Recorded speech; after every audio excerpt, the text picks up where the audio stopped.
Sharna, welcome to the Losses Become Gains podcast. I am truly just so happy to have you here and talking about such an important and very impactful topic that we have not covered on the podcast here yet. So truly just thank you in advance for your expertise and guidance and knowledge and experience too with this topic. I cannot wait to get into this with you and hear what you have to say.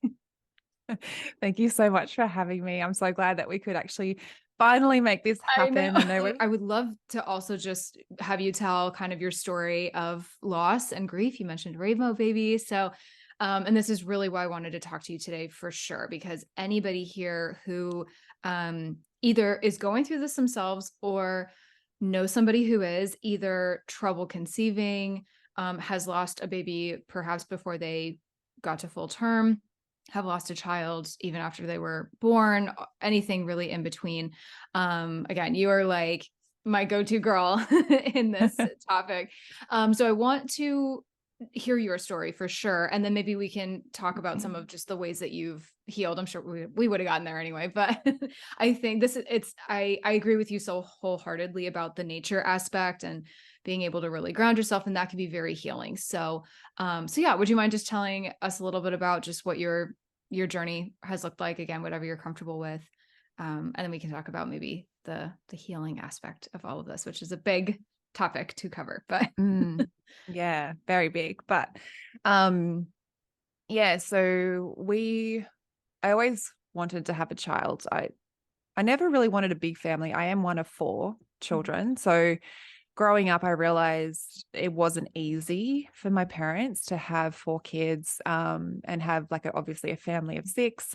yeah. So everything cost a lot just to even go out and do all of the things.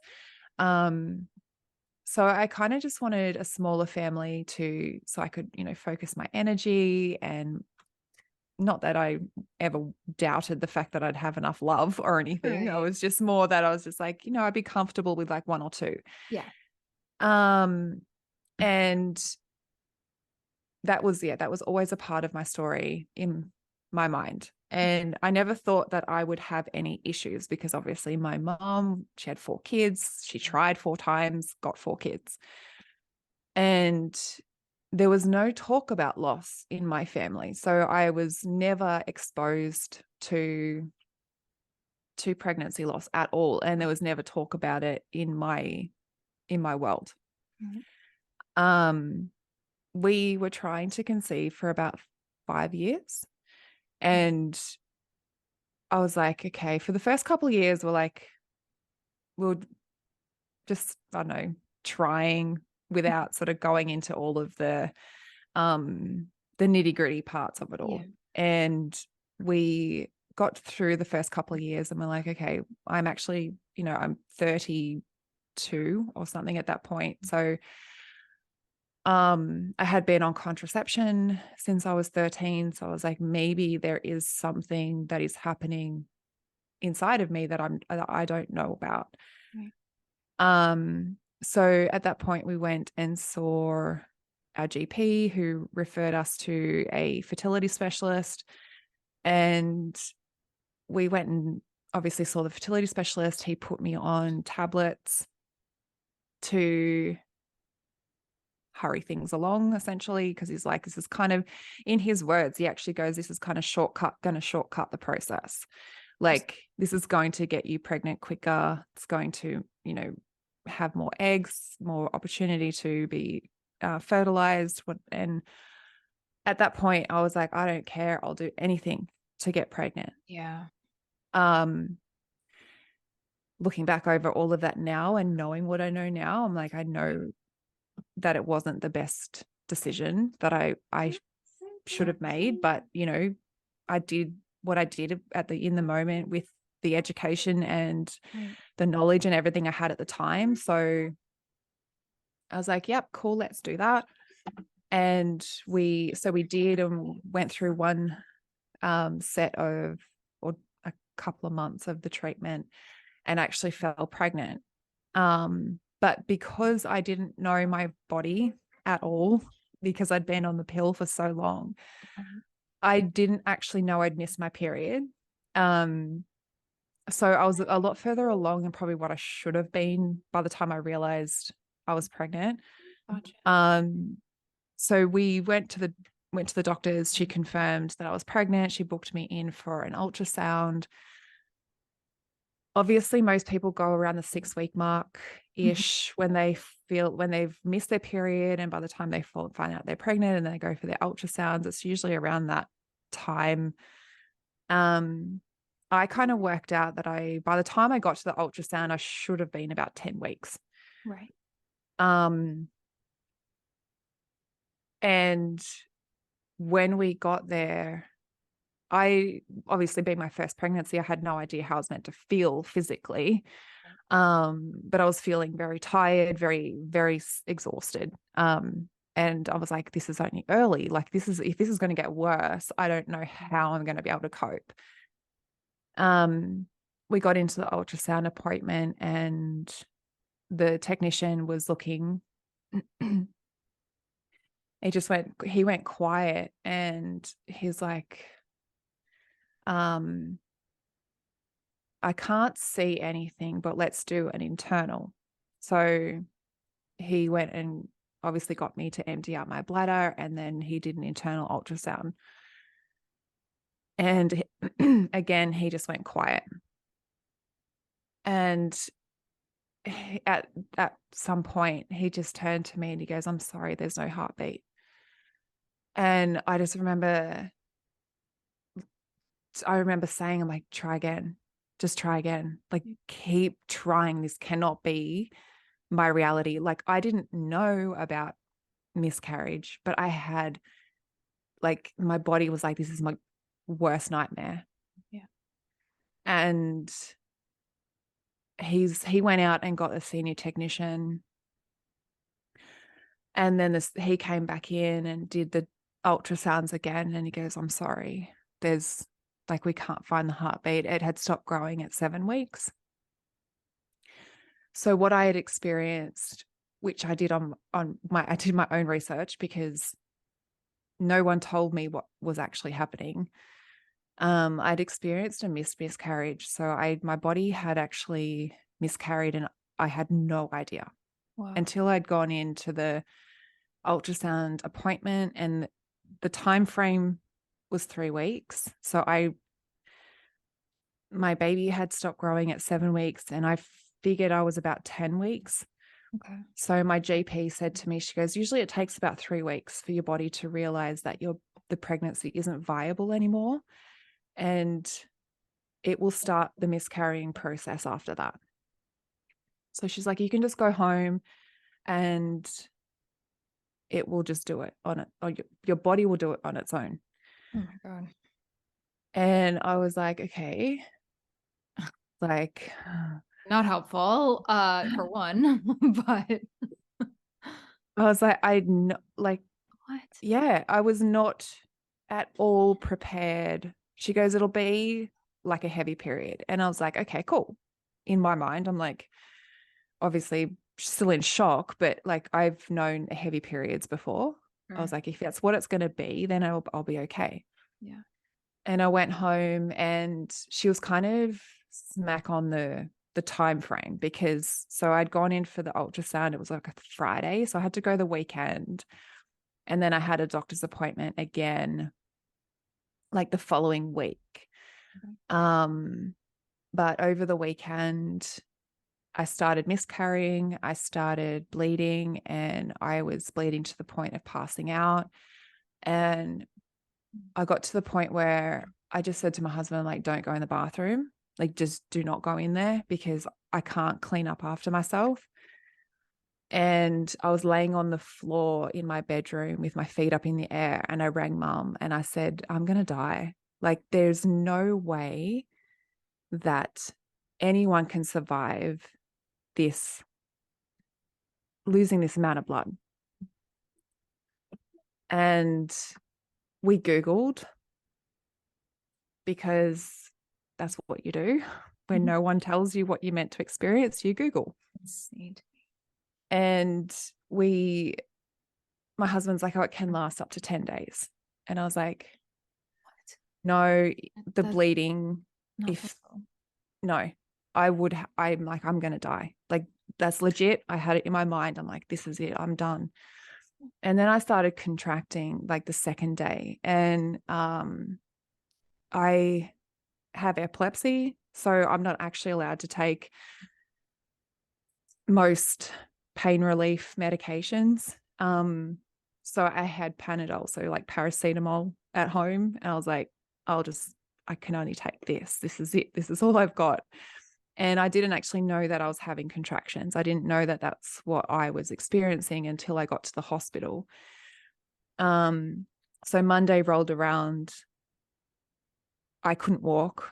They ended up, my mum came and picked me and my husband up and took me to the doctors. They got a wheelchair for me and came out to the car park and wheeled me into their nurses station. And from there, they called the ambulance, and the ambulance took me up to the hospital, which is 45 minutes away, that does any births and stuff like that. We've got a hospital here, but they don't do anything really. They just do little minor sicknesses and stuff like that. So in the ambulance, I actually, the ambulance officer, I've spoken about this like in my stories like so much before, because the ambulance officer that showed up was the ambulance officer that's shown up for me probably 3 or 4 times prior when I've had my seizures. And they've called the ambulance, and then he's shown up. Like, so I ended up having this really incredible relationship with this ambulance officer. And I said to him, I'm like, he's got to have been sent by Dad. Like, he had to have been my guardian angel type thing that had been sent by my dad. I'm like, he's got to be it. Because every time every seizure that I've ever had, if someone's been around me to call the ambulance, he's been the one to come out. And he came with the miscarriage as well. So he was in the back with me, like in the ambulance, and obviously feeding the pain relief to me, and coaching me through the contractions. And then we got to the hospital, and they rushed me in. I was sort of in and out quite quickly, really. But the first nurse that sort of saw me out of the ambulance, because obviously in ER, when you get the ambulance officers come through, then there's like nurses and stuff and midwives and not midwives. I don't know. Other people. other people. Chaos around, yeah. They're always just standing there ready to obviously get the information of who I am and what's happened and all of that. And one of the nurses, she just asked me directly. She's like, "What's happened?" And I said, "I'm having a miscarriage." And she just stared at me blankly. And I was like, "Did you hear me?" Excuse me. Like there was no response. What? And I was like, did I say it right? Did I think that I said it? Like, did I not say it out loud? Like, what is actually happening? She didn't know how to respond to me saying that. So she kind of just shut down. And then I was put in ER. They had a bed and they put me in ER, and we ended up having a nurse who was incredibly beautiful, especially for my husband. She was cracking jokes with him like the whole time, which was just lightening up like the mood. Comic relief. In a really nice way. It was not that she was dismissing me at all. Like, she was there for me the whole time. But she was also there for my husband as well, because obviously he's witnessing everything that's going on. Husband too. Oh my God. And my mother-in-law ended up coming up as well, and being there for obviously my husband. And so the obstetrician, like gynecologist, they called one in, and he had a look, and he's like, you're miscarrying, but you're contracting, and the contractions aren't going to stop. So we need to do a D&C. And I was like, at that point, I was so on morphine, on a morphine drip, and they're just like, okay, I'm like, do whatever. Yeah. But I didn't know, obviously, what I know now, and I would have like, we're going in for the D&C because I've got nothing from that pregnancy. I don't even have an ultrasound, and I didn't even know to ask for anything. Yeah. But I went in for the D&C. The nurse, obviously, that was just taking, so it was in between the surgery and so in that little waiting bay type thing before they wheel you into the room. Mm-hmm. And the nurse said to me, she's like, oh, after this procedure, you'll be fertile for about a month or 2 months or something. And I was like, I'm sorry. I don't even, I have no words right now. yeah, I didn't have any words either. I was just like, That's what you choose to say? in my head, I'm like, do you know what I'm going in for? Oh my. Like, yeah. So I wasn't met with much support in terms of the medical staff. That's so sad. And then after it was done, I woke up in a recovery by myself. And we were sent home. And that was it. No instructions, for lack of a better term, no debrief, for for lack of a better term. Like, okay, here's what happened. Here's what you might feel now. Just okay, go on and live Yeah. your life after you just went through one of the most traumatic things you'll ever go through in your entire life. Yeah. Yeah. That's beyond shocking and disappointing. I don't know. I'm like having a hard. I remember listening to your episode on your podcast, actually, which, by the way, is going to be in the show notes. I'll link. But a little plug. But no, seriously, and all jokes aside, like I remember listening to that, and I always wanted to like ask you about this again because I couldn't. I mean, it's really interesting. Not obviously being in the medical world myself, I always wonder about things like that. I'm like, is it a lack of education? Is it because they see these things so often or more often that they're kind of more numb to it? I don't know. If there's anybody here listening in the medical field, please enlighten this situation. I maybe that was like, I'm certainly sure that was not just exclusive to your hospital. Unfortunately, I'm sure that's a wider, issue, to say the least. Yeah. So what did you do? How did you even begin to, I'm going to say process this? And I don't, just like, what were your next steps? What did you do? I kind of just, well, Like, where I do you, kind of, yeah, like, I kind of just like really lent on anything that I had been through before. And obviously, speaking to you, I think it was when I interviewed you, yes, I spoke about like, obviously that my dad had died when I was 19. I was about to ask you to elaborate on that a little bit too. Yeah. And I'm sorry, we didn't even like talk about that because I know we're so like kind of focused on the pregnancy part of this episode. But yes, please mention that because I know you mentioned that in your kind of story, and your dad sort of sent this angel ER nurse ambulance guy to you. But yeah, Yeah. touch on that because you've seen more than one loss other than just this. And yeah. I guess like we all go through obviously losses in our life. And I mean, and that's why you've created what you've created too, because we go through so many different losses. There's obviously when you go through a parent loss, that's something that you never anticipate because your parents are meant to grow old. Mm-hmm. But when you lose them young, you're like, no, this goes against everything that should be happening.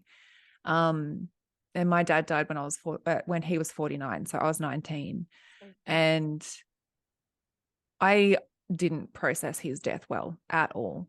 And I think being 19, there was no way that I could, because I was like, I wasn't taught anything. I wasn't given the tools to process grief and death, and especially when it's, you know, obviously someone so close to you. Mm-hmm. And it goes against the natural order. Like, you're not meant to, Right. like, my pop said to me at the time, he's like, he's not meant to go before me. My pop was, you know, in his 70s or something. And he's like, or 80s. And he's like, you know, he's not meant to go before me. Yeah. And I remember that so clearly. I'm just like, it's like, for him, that was so like against the natural order as well. He's like, it's not meant to happen. Yeah. My grandma said the same thing about my mom. She's still Mm. trying to figure out like processing that. And yeah. Yeah.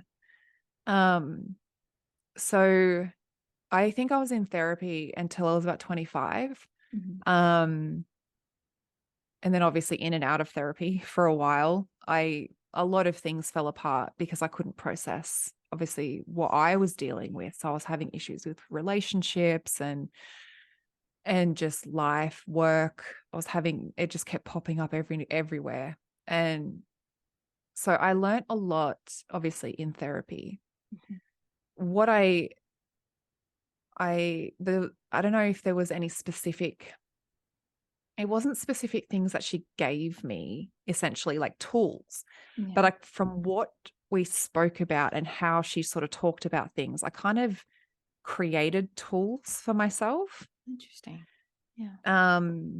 And then, or created like processes. I was like, Yeah. okay, so Kind she's of sort of figured out what mentioned, works for you, sort of. yeah. So I kind of just lent on the fact that I knew what grief was. I Mm-hmm. knew the feeling of being there. Right. And I had no idea that I was going to be thrust back into that the depths of grief again. Yeah. And it feels so different. I remember replaying over the day that I went on this hot walk, and I was like, that was the day I killed my baby. Like, that was the day. And so I went and replayed that day over and over and over in my head, thinking I shouldn't have done that. I shouldn't have done all of these things. And um, that blame that you put on yourself, the guilt that you feel, the shame that you feel is just, it's next level. Like, obviously I knew what grief felt like, but then it's mixed in with all of these other really heavy Yeah. emotions. So I had to, like, I let myself cry. I let myself be angry. I did all of the things. I released emotions. Like, if I felt like I needed to scream, I freaking screamed. I grabbed a pillow and I screamed into a pillow. If I felt like I needed to hit something, I hit something, but I punched like the bed and stuff like that. It wasn't people. And I'm not a boxer or anyone to go to Yeah. the gym and hit like a boxing bag. So I was like, what can I hit? I need to You hit gotta get what's something. available. Sometimes it comes on very sporadically. You just gotta like grab something nearby, Yeah. And a lot of the time it was some inanimate chairs. object. Yeah. I would punch like the cushions of the chairs. I would punch the bed. I'd punch like something obviously as well that I'm not going to hurt myself on, because I don't want to Right. end up with. No glass here. Like, do this wisely. I'm like, I'm not good with pain, so I'm Yeah. not going to intentionally We don't hurt need more myself. pain, physical pain on top of the emotional pain we're already going through, right? Yes. Yeah. So I just tried to release all of the stuff that was coming through. And I knew that I needed to do it because of obviously being in that place before. And I was diagnosed with clinical depression and high functioning anxiety when dad died. So I knew that I didn't handle that very well at all. Mhm. And I had the choice in that moment of my miscarriage to go down that path again. Could easily have gone down that path again. Yeah. My husband could see me going down there. He's like, no, Oh, no, that's scary. nope. You're going into that depressive state again. Mhm. Um, so I had to make the conscious decisions to start shifting myself back out of there and doing things that helped me get myself out of there. And one of the things was being able to get outside and go for a walk. I didn't want to see anyone. I didn't want to talk to anyone. Mhm. And for a long time, my physical body wouldn't let me actually walk. I think for a couple of weeks, I couldn't physically move. My body was so depleted. Yeah. So for the first couple of weeks, I was focusing a lot on my emotional health and my mental health. And then as that was starting to come good, I realized that my physical health had deteriorated a lot. Mhm. And I was an elite athlete when I was younger. So I was like, this is not You know how what my it body, felt like. Yeah. yeah, like my body's not meant to be like this. Mhm. Um, so I ended up going back to the GP, uh, where I ended up having to have a bunch of iron infusions because my iron was so low. She ended up doing a bunch of blood tests to check all my other nutrients like that your body has is meant to be all in good ratios, and there was a whole bunch that were out. So I went on this like treatment plan type thing over the next few months to get my physical body back up to where it should have been. Mhm. Um, but I had to proactively I had to process my emotions. I had to start reframing those thoughts that were in my head because there was no truth to the fact that I had actually killed my baby. And I had to come to that realization myself. I was like, No one could tell you that. Yeah. no. Mm-mm. Um, but it's a really hard place to come to, like, because you think you just think they Yeah. died inside of you, that it had to have been you. It's your responsibility in a way. Yeah. But I'm so glad you're touching on this because I don't know if like anybody here listening has either been through this or again, like if anybody knows someone who's going through this and dealing with, I'm just so happy you touched on this guilt and regret because whether it's a child loss or whatever it is, we harbor so much of that. And I feel like that's one of the things that often keeps us stuck in our Mm. grief and it prevents us from, there's a lot of things that can prevent us from moving forward, but that I think is one of the biggest ones. And like I said, like it is not something someone can tell you to stop being guilty. You didn't do anything. You're fine. It's this, it's that. That has to come from within. And so like I always kind of joke like we have to be our own grief coach in a way. But like how do you it's just amazing like what we can all process and do. Like the same brain that is like the one that went is going through the loss and is trying to process all of this is the same one that has to also get us I'm not going to say out of it but through it by come hell or high water. Like when you take a step back and really think about that, it is a wonder that any of us are like functioning even remotely like okay. I hate to laugh at that, but it's so true because it's like it's mind-blowing, but Mm. what we're capable of, but we are capable of it, and that's just like the hope I wanna inspire in anyone listening to this today. But as you've been saying, and I wanna let you continue, but like there's so much there is effort and there is work, unfortunately, that we have to do on top of all of this. Like the last thing we want to do is like work, right? It's just like, oh my God, we've been through enough. But something you said earlier that really just stuck with me and it is so true is it is a choice. Mm. And we didn't necessarily choose to go through the loss that we have, but we do and we can make an active choice to just baby step by baby step every single day do one thing right that makes us feel okay again that heals us a little bit that gets us out of the house whatever it is so for you it sounds like walking or Mm. whatever getting back in nature like I am so with you on that. That was one of the things for me too that got I don't know if it was the oxygen or whatever it was. And my mom was a big walker, so I think I felt closer to her in some ways. Um and it's trippy because you realize like life goes on, right? Like you see the people around you living their life and you see the doctors or whatever, they're just like, okay, on to the next. And you're just like, wow, this is humbling.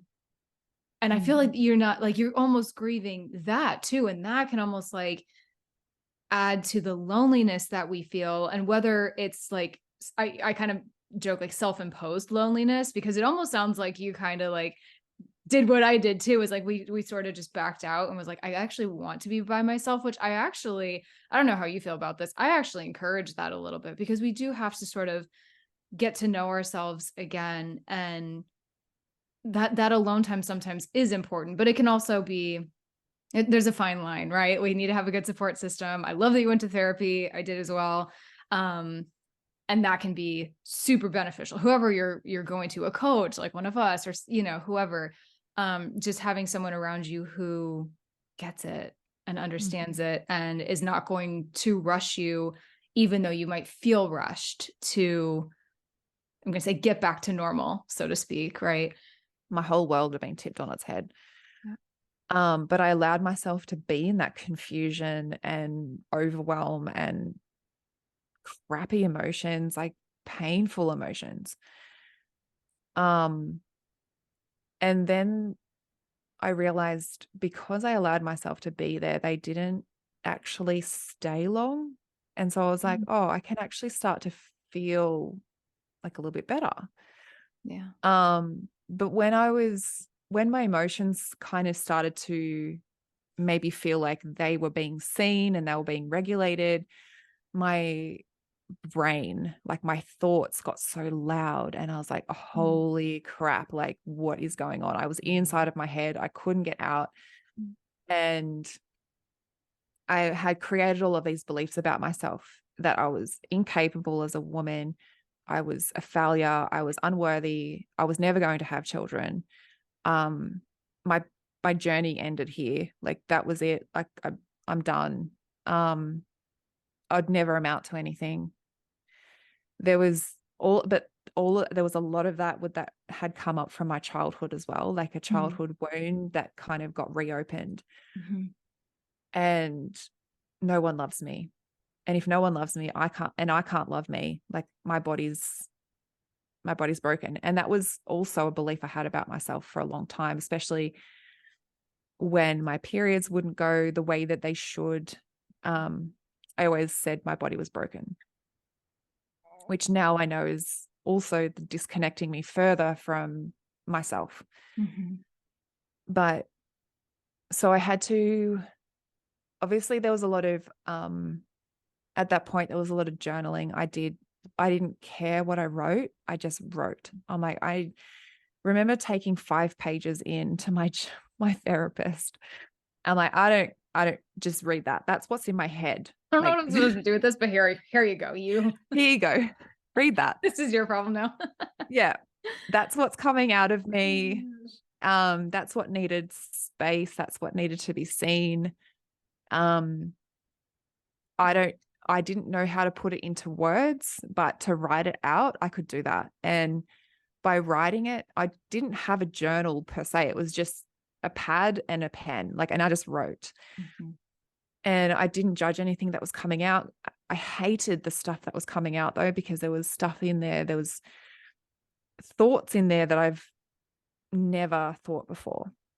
There was like statements that were going around inside my head, like I wish other people would lose babies because then they'd know how I feel. And I'm like, that's not me. That's not the type of person I am.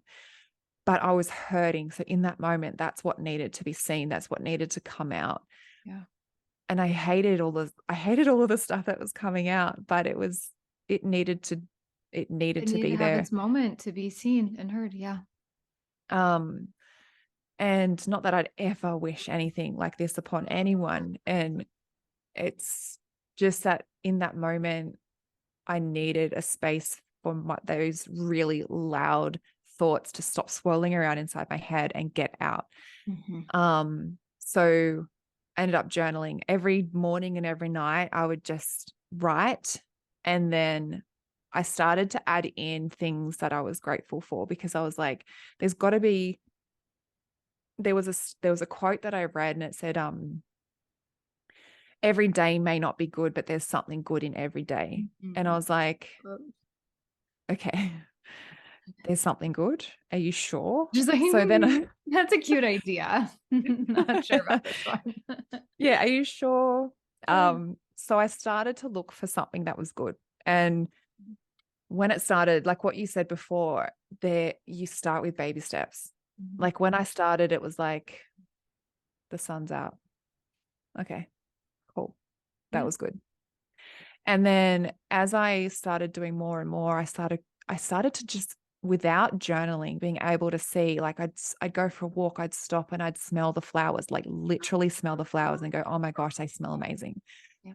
I'd hear the birds chirping as I'm waking up and I'm like, oh my gosh, that's such a beautiful sound to wake up to. And I started to naturally pull out the beauty that was in the day without having to write it down.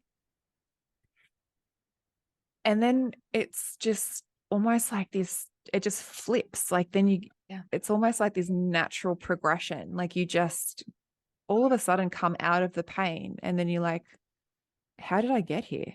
And the pain isn't so bad anymore. And then all of a sudden you can start to experience like the joy a little bit more. But you know, it is, and like you said before, it is hard work. Like healing and recovering, it's not a walk in the park. You have to choose yourself in all of it. First and foremost, you have to do it for yourself. You can't do it for your partner. You can't do it for your, like if you've got living children, you can't do it for the kids. You can't do it for your mum.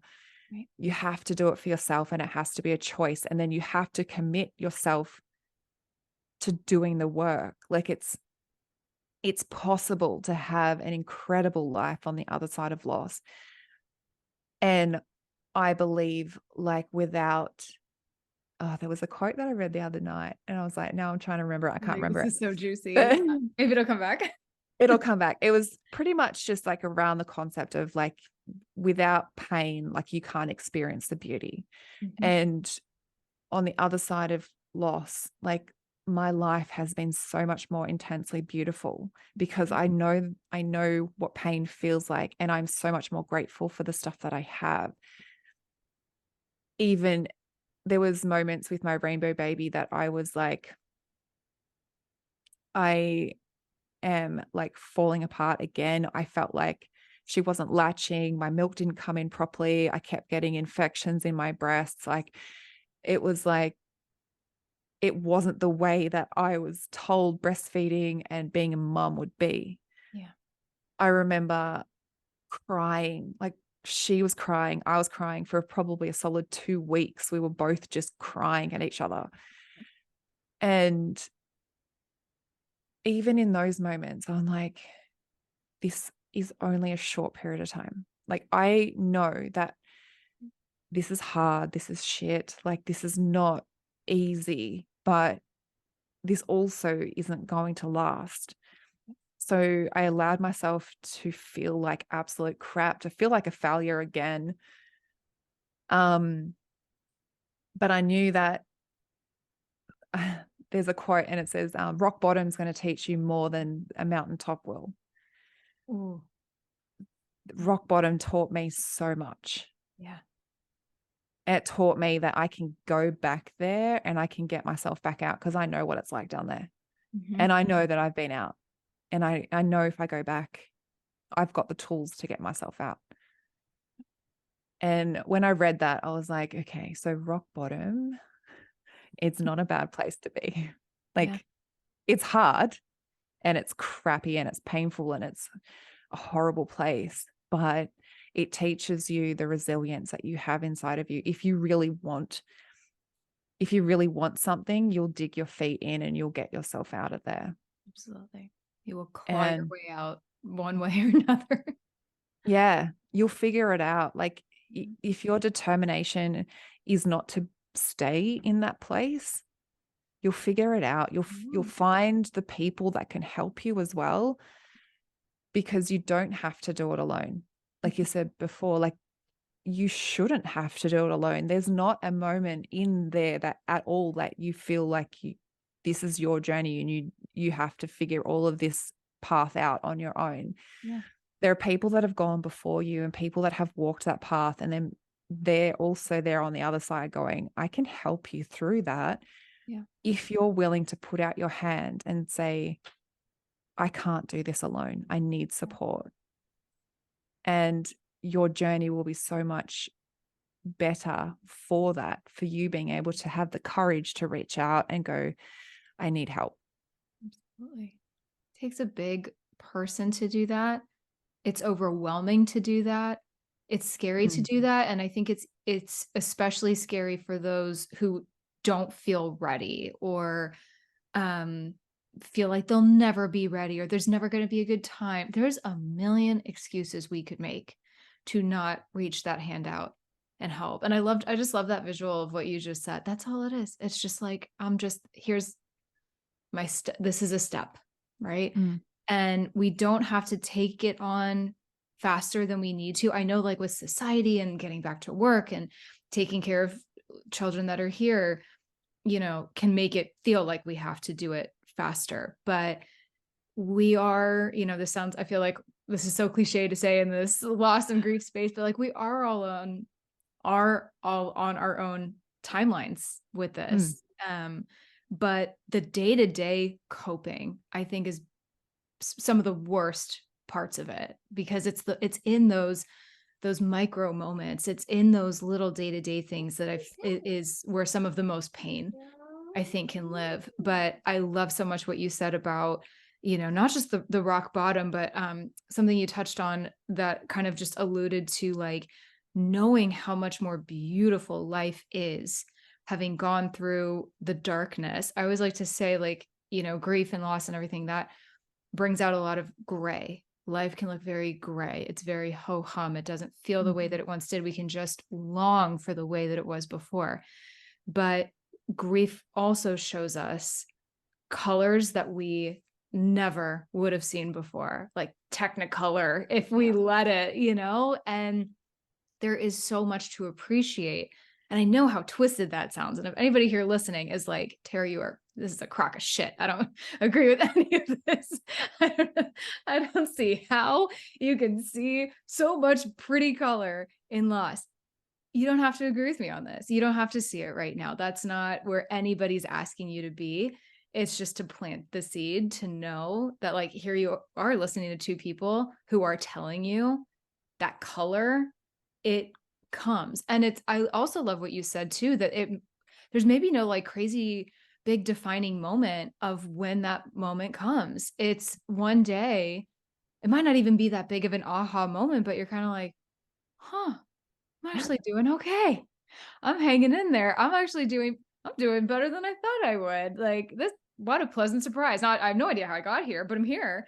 But that's when like this beautiful journey of like kind of reflection and hindsight and stuff comes, um, that we can then look back on. And then we sort of realize all of the little bits of work that we did, whether or not we even realized we were doing it at the time, that sort of got us there. And I'm like, wow, that I need to be really proud of that. That is really cool. But it does take that it's a conscious decision. It's I've been using the word intentional a lot lately. It is very intentional. But it's an opportunity to like get curious with your grief and with what this loss can give you. I mean, if you're going to channel your energy into anything, like channel it into that curiosity. And, of course, letting some of this, depending on how early people are listening here and their, in their grief journey, this might not be quite where some people are at, but just, when it feels right. And that's why journaling is so beautiful. Love everything you said about journaling. I echo it absolutely exactly how you worded it. Noticing those little things to be grateful for, all the things. When we can take a step back and have those moments of hindsight or, whatever. Um, that is where so much of the magic happens or happened. And then we didn't realize it did, but now we're here and we're like, okay. And then you're just grateful. You don't even like care how you got there. You're just like, well, something worked out. This is this is great. But you've just hit on so many important and impactful, ways to kind of help get us there. So thank you for that. I want to definitely move into a couple things here, but I would be also remiss if I didn't bring up husbands or partners or the dads of these babies that we lose. And I kind of just want to open it up to you. I mean, how, and again, with all respect to your husband and however much he would be comfortable with you sharing, but just how did you fare through some of that? This is where now I'm like, communication is such a huge piece of the relationship puzzle, because Yes, it is. this is where a lot of relationships do fall apart. Yep. Because you assume that the other person is going to be feeling the way that you're feeling and they're not. And Absolutely. then you're like, well, you don't care at all then, Yep. because, you're not feeling the way that I'm feeling. Yep. But they are going through the whole grieving process. It just looks different and they're at a different stage. He's trying to obviously keep things running, Mm. because I couldn't. And it was a really hard place. I don't know how long we were in that place for. Yeah. That kind of, Like black some that, of it out in a way. yeah, Like, yeah. yeah. Obviously, we're still together, so we got Yeah. through it. But it was just a really hard place to be in, and only now, like on the other side of it. So when we fell pregnant again, I was about it was a very, very reserved happiness when we found out that we were pregnant. And it was probably not until halfway through the pregnancy that he opened up and told me how scared he was for me through the loss, and then also now through this second pregnancy. And I was like, I reflected back over him in every element of him being there. He was there by my side through every single step that, I went through the loss. Yeah. Like, he witnessed it. That's trauma for him too. Absolutely. And I didn't give him, he got support obviously from his mom. Like, his mom was with us as well. Mhm. But it's really hard when you're trying to navigate your own grief and also think of the other person as well. But Yeah. if there is any way that you can go, like, have a special moment in the day, like whether it's a few minutes, not a few minutes, but maybe half an hour or something, where you can go, Mhm. okay, this is just our time to just get everything out. This is how I'm feeling. And then you can allow the other person to tell you how they're feeling. I love that. If there's any way that you can create that, like, that's going to be so powerful, because you physically can't. As much as I wanted to be there for him, I'm only reflecting back over that moment going, I wish I was there for him. Mhm. But in the moment, I was so caught up in my own grief, my navigating my pain, Yep. that there was no way that I could be there for him and try and help him through his pain. Mhm. The only way that you can is to create that safe and judgmental free space where you're just like, okay, this is just a place where we can get it all out Mhm. and share how you're feeling. And even if the other person doesn't want to talk, just at least one person can get out where they're at. Because obviously the female is more inclined to share. Yeah. The Yeah. male, not so much, because sometimes depending on, how they've been brought up, they can be that, like, I need to be stoic, I need to be the strength, I Mhm. need to be, I can't show emotion. So Yeah. um my husband, he cried when we found out, obviously, that we had the miscarriage. It was the first time I've seen him cry. Um, and then that was the only time I saw him cry. Like, he didn't cry then after that. Until, I mean, still didn't cry, but, halfway through the second pregnancy, he expressed how scared he was. Yeah. So, it's really hard. I think assumption is what can bring us all undone, because we're Mhm. just assuming that the other person's going to be feeling a certain way. And when they're not, we then assume that they don't care, Yeah. or they're not grieving, but they are. It just looks different. Yeah. And so if you can create that space, um, even if you just cry, like Yeah. for half an hour, Yep. just, but be in each other's presence for that period of time and just allow it to be whatever it is, but just be judgment free. Mhm. And you're not going to fix each other. You don't need to be sharing opinions or whatever. It's just Right. It's not even you about that. It's just you talk and then I talk. Yeah. holding space. Yeah. Yeah. Yeah. Um, because it's such a hard place to navigate if you're not like, as my husband's not much of a communicator. Mhm. Like he'll communicate when we're walking. So, and I also, when I was doing like my programs, like after the fact, Mhm. um, how to support men through it. And men obviously like being shoulder to shoulder with people. Like that's why they go to bars, they'll sit on stools and they're shoulder to shoulder. They don't like being face to face. I never put that together. Oh my gosh. Yeah. So I'm gonna have to unpack that now. I That's a don't know why. fascinating. Yeah, Yeah. that's so true. Maybe they think it's weird that someone's actually looking at them, but I don't Yeah, know. that's funny. Um, so my husband, and when I reflect over all of the moments where my husband has opened up and talked to me, we've either been sitting in bed, like shoulder to shoulder. Mhm. We used to sit on the step at the front door. We'd be shoulder to shoulder, or we're walking. So we're shoulder to shoulder. We're not actually Good. facing each Yeah, other. sure. So he starts to open up, obviously, in certain situations. So it's obviously finding too, like what works. Yeah. Um, Try not to bring alcohol into the mix. Try not to make it like a wine and dine type thing. Like it's just, you want it to be just talking, because Yeah, alcohol is not actually going to help you with your emotions and thoughts and yeah, everything.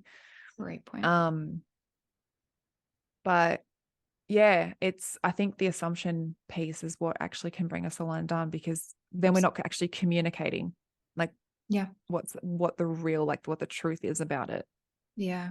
I would absolutely say that's where my now husband and I took a wrong turn or two as well, and it's like we were communicating, but also not. But it was also really tough. First of all, that's amazing advice, and I wish we had thought of that to set that even half hour, whatever it was, aside and just let it all out. And I feel like we probably did intermittently, but it's so hard also in grief. Like sometimes you don't know how you're feeling. You don't even know, like, and I was, for example, like seeing my mom in the hospital at this point, or once my mom was gone, then I was seeing my dad in the hospital. I was like, I was always visiting someone in the freaking hospital. It's sort of what it felt like. And I had to process it myself. I didn't even know what I would have said, but I think what you just said is beautiful too. You don't have to say anything. You can cry, you can sit in silence. It's just about the coming togetherness of it and doing our best not to push them away, Mm. because they probably are trying to help. They might just not be doing it in the way that you need. Like I always think of love languages, the 5 love languages with that, and like figuring out what the other person wants and needs. Like I read that book, and it's helpful, because I realized like, okay, he receives love and he needs to express love a little bit differently than I do. And so when that's not something you might think to do in the moment, but um there's really a lot to learn about your partner. It can actually add to your intimacy when you go through something traumatic like this, which I know is so twisted and confusing, but it's true. And adversity, it brings out our true colors, right? So but I don't necessarily say that in a bad way. It's just, it's good in a way to see these sides of each other. But no, I think that you answered that question beautifully, of just how we can just acknowledge the partners in these situations, and just, that I think there is so much focus on the moms, as there should be. I mean, we're physically the ones going through a lot of this, but they exist too. And they need to be acknowledged, I guess.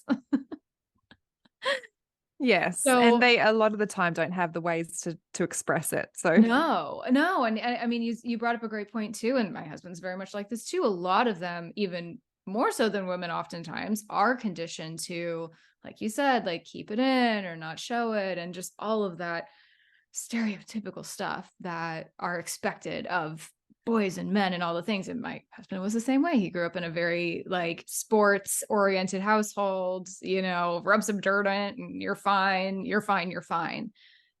It's okay to not be fine. And, so I think that's just such a beautiful practice. Like, again, that holding space, because we give ourselves permission and, open that door to not be fine, at least for that little bit of time.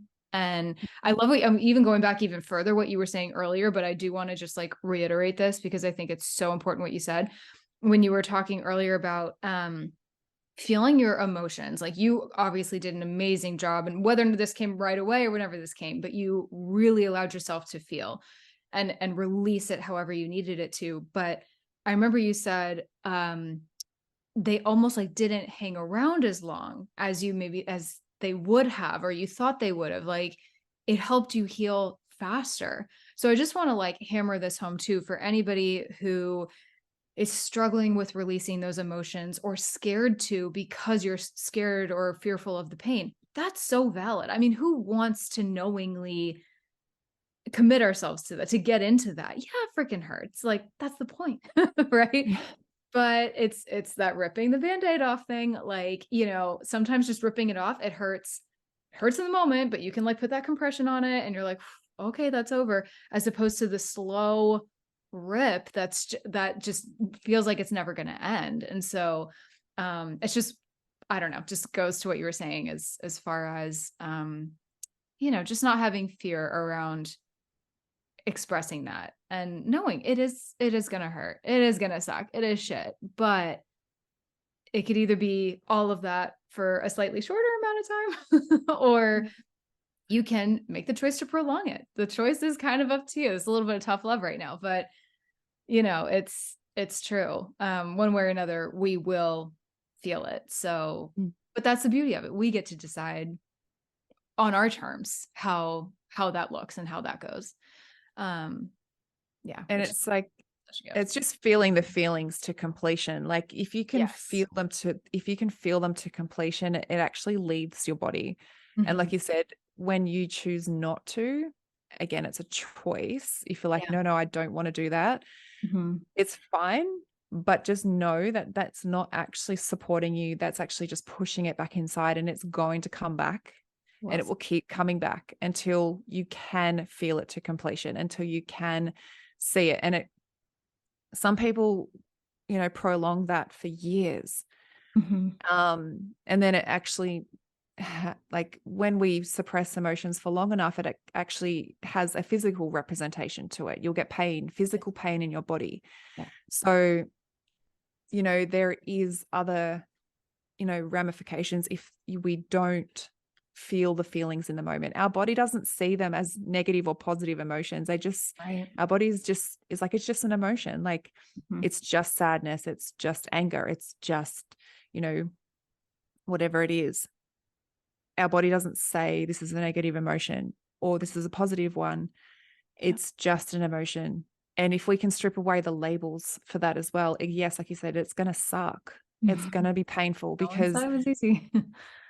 no, and none of those emotions are nice. Like, when you're sad, everything hurts. Like, your body just hurts. Yeah. But it's not permission, I guess, from your body to say, don't feel it. You need to feel it. And some people are afraid to cry because they'll feel like they won't stop. You will naturally stop. It will stop. Like, the tears will stop coming. You will feel instant relief, like, when you can give yourself the permission. Yeah. It's such a release. And you do feel that, not only just mentally too. And sometimes you might feel, I remember there were times where I would cry so hard that I would get not only mentally exhausted, but physically exhausted too.